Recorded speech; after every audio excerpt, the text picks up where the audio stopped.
he has left.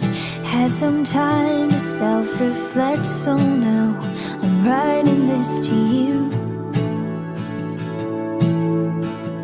I'm really sorry in advance for every time I have to ask you